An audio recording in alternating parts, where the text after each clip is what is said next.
Ayan mga paps.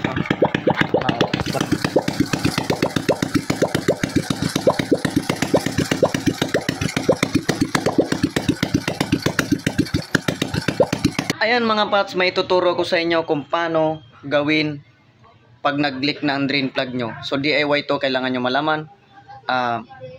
Short budget, kung wala kang budget, itong gawin nyo. Panoorin nyo mga paps. Pag tumatagas na ang drain plug nyo habang tumatakbo, kung pa nakaparking ang motor nyo, ito para to sa inyo, panoorin nyo mga paps. At kung bago ka pa lang sa channel ko, huwag kalimutan mag-subscribe at pindutin ang notification bell para lagi ka pong update sa mga i-post ko mga video tulad nito.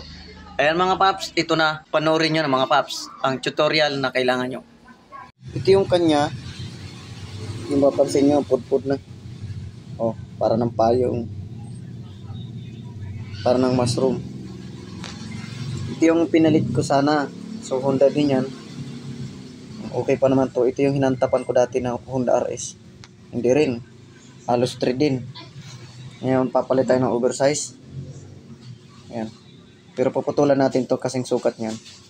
Yung isang ganito ginawa nating hantap. Nandun. Gumagawa na siya ng panibagong ngipin. Ayan. Ganyan din ginawa ko nung una. Ito sa RS 125 na bago. Ayan.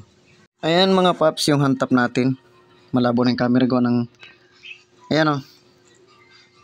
Di ba bumao na? Mahaba yan. Yan na yung ginawa nating hantap. May ngipin niya na ipapakita ko sa inyo mamaya. Yan o. Kailangan pantay na pantay ha. Mahaba yan mga paps. Ibig sabihin may ngipin na siya. Nagawa na siya ng ngipin ng bago. Oversize na. Ngayon pag tinanggal natin yan, may panibagong ngipin na siya. Para doon sa oversize natin ipapalit. Ipapakita ko sa inyo guys yung mga paps yung pagkagawa ko ng hantap. Ayan. At tatanggalin lang natin. Wala lang akong taga-video kaya hirap na hirap ako. Ayan mga paps, natanggal na natin. Yan. Ayan o, ginawa nating hantap. May ngipin na siya. Ayan o, may thread na siyang bago. Dati walang thread yan, pantay na pantay. Ngayon meron na, ginawa natin ito. Yan, tatabasan nyo lang. Huwag nyo, kailangan pantay-pantay yung pagpasok dyan ha. Tapos huwag nyo isasagad ng isang diretso. Pag nasa kalahati na kayo, ilabas nyo ulit. Tanggalin nyo yung mga nakayod niyang metal. Tapos ipasok nyo ulit. Yan, idiretso nyo na. Yan. Ngayon, ito siya ngayon. Yan. Diba? Ito yung ginawa natin hantap, pero same size sila. Ito ang ipapalit natin. Puputulan natin ng gantong itsura. Ito. Okay. Let's go. Ayan, susukatin nyo lang yung stock.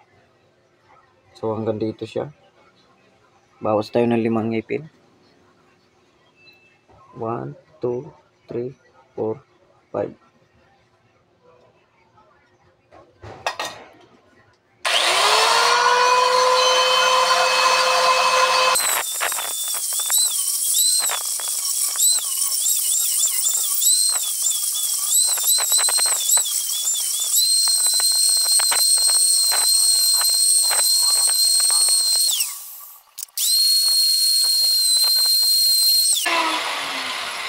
Yan mga paps. Pag nagputol kayo nito, yung pagpasok ng thread, paano mo makita? Yung entrance, yan, ayusin nyo yung entrance, yung talagang open na open siya para sa umpisa. Ibig sabihin yung entrance ng pagpasok, yung pagpasok ng unang gitling ng gear. Kailangan i-open nyo yun, walang damage. Yan, itong part na first entrance, kailangan open yan para hindi magkamali ng pasok. Paps, pansin nyo, ito yung ginawa nating hantap. Ayan, yung stock pantay na siya oh. Kailangan pantay yung ano niya oh. Manipis lang kasi yung ulo nito, kaya papansin nyo mababa, pero pag pinantay nyo ayos na yan. Basta yung wag nyong kalimutan yung entrance ng first gear dapat naka-open, hindi naka-close, para hindi masira yung ginawa nating hantap. Okay, kabit na natin mga paps. Kailangan yung entrance ng first gear ha. Kailangan nyo.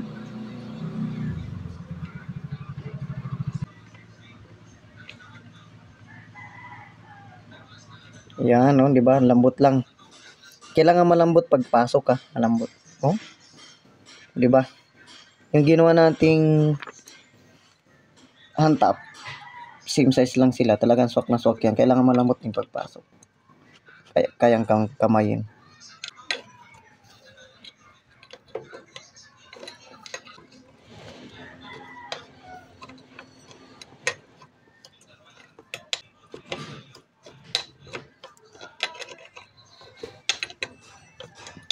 Yan.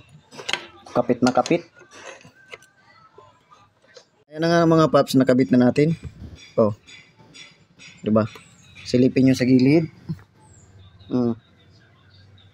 Fix yan mga paps. Yan.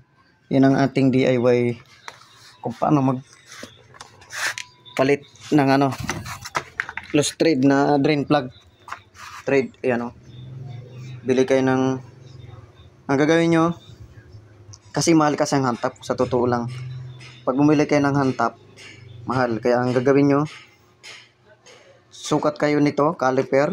So, 0.5 lang, mga 0.5 lang yung inilaki nito dito. Tapos bili kayong dalawa, isa gawin yung hand top, yung isa ipamalit. Kung ayaw nyo magastusan ng malaki, kasi mahal talaga yung hand top na ganito. Ayan. Okay na.